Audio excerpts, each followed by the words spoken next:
I used to be very squeamish if I saw a little bit of blood before this day, but when we got in the plane here, there was 25 or 30 wounded. Some had belly wounds, some had jaws shot off, arms and legs missing, and the shock was so great, from then on, blood never bothered me at all. I'm Lloyd Bentley, and I was born on March the 30th, 1921, in Calvin Township, which is about 12 miles out of Mattawa, near North Bay. I served in England for 28 months.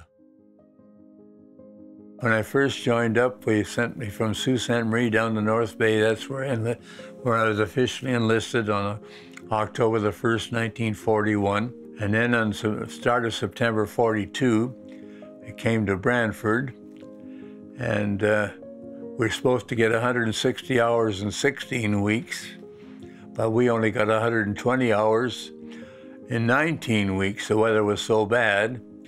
So we didn't really graduate. They just simply kicked us out. I was no heck of a pilot. But on the final landing, I landed between two 20-foot snowdrifts, and I crabbed in and watching the instructor for about 5 minutes. It's one of the funniest things I ever saw in my life. I'm on his left, and for about 5 minutes, all he could do was bite his lip, make faces and look over at me and shudder a bit and look back. And finally he says, "Well, Bentley, there's only one consolation. Not always the best pilots live the longest." I learned a lesson from that, so I never took any chances I didn't have to take. My wife and I had got engaged on January 19th, 1943. I thought I would get my 3 months operational training in Canada, but they decided to send me right overseas. So I phoned my wife from Summerside to say, "If you want to get married before I go over, it's up to you, but I'll leave it up to you." I said, "I don't think it's right that you should hang around, do nothing. I might never get back, or I might be 3 or 4 years, and I don't want you sitting at home. I want you to go out and go to dances and enjoy yourself. I intend to dance if I'm over in England, because I don't drink, I have nothing to do, so I intend to go to dances." So we got married on that understanding. And so when I got back in Brantford, she had the bands read in the Anglican Church 3 times on Sunday. And so we got married on Tuesday morning, and we had a 10-day honeymoon before I went overseas for 28 months. She was a doll. She used to write me practically every day, and I wrote her every day for 28 months. That's my wife just before I got married. Doreen Doris Richards. Oh, she was real blonde. Most beautiful hair you ever saw in your life. When I went over to England, I took several courses, advanced flying and blind bat course, and blind flying, and then they set me up to Northern Ireland for operation training. It's called a DC-3 or Dakota or a C-47. The Americans call it a C-47. It's got a 95-foot wingspan. It could carry about 5 tons of supplies, and then there'd be 8 of them and 8 people in the plane besides. And it was very easy to fly. The paratroops went out here, of course, there'd be a line, and they just went out, and then they pulled and dropped off at the end.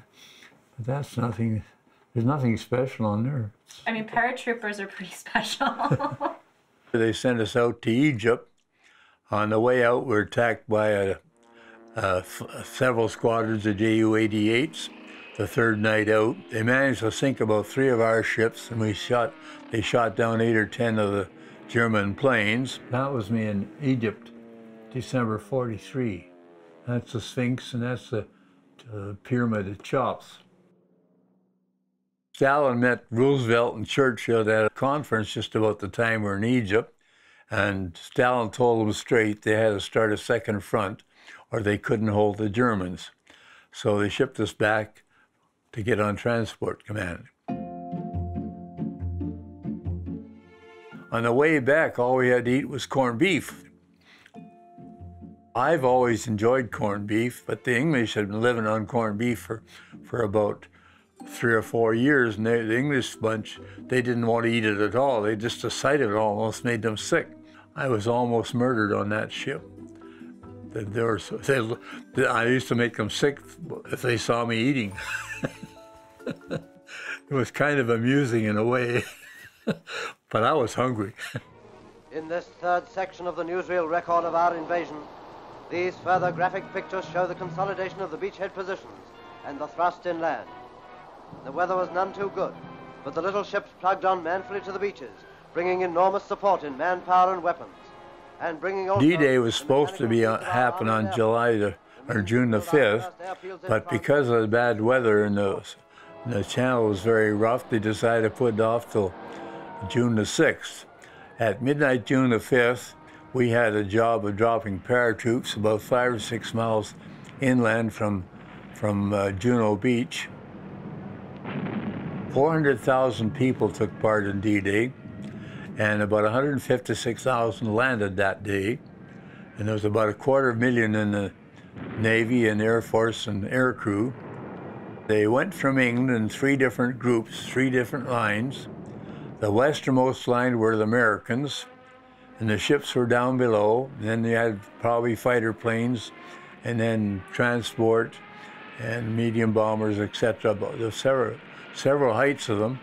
The westernmost landed at Utah Beach, near St. Mary de Glees, and then the middle lane landed at Omaha Beach, and they were they had really the toughest fighting of anybody. And then the easternmost lane was British and everybody else. And when they got nearer the shore, they split into 3 different lanes. And the westernmost lane was Gold Beach, were British. The middle lane was the Canadians at Juno Beach. And then the easternmost lane was the British, French, Free French, Norwegians, etc., Dutch. And they landed at Sword Beach. As you got near England, all the 3 lanes are still coming out, about 40 miles wide probably. I swear you could see about 2,000 or 3,000 aircraft, or 13,000 aircraft took part, and there's between 5,000 and 7,000 ships.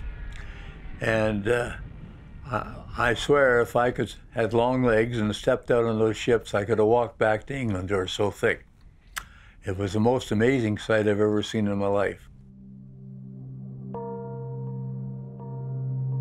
Operation Market Garden was from September the 17th, as far as Transport Command, was through to September the 23rd.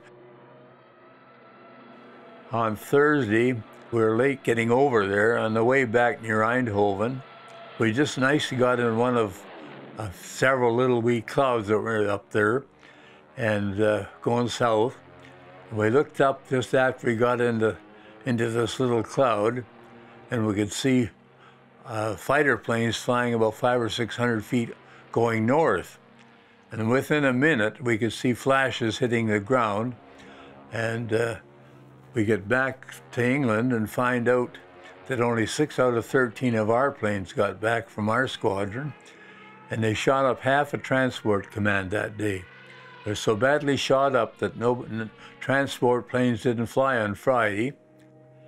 And on Saturday, the Germans were really ready for us by this time, and several planes had their oil lines shot up when we went over Arnhem, the bridge too far. And so our oil line was damaged, and we got back as far as Eindhoven and scraped over the power lines that went from Phillips plant in Eindhoven out to the North Sea.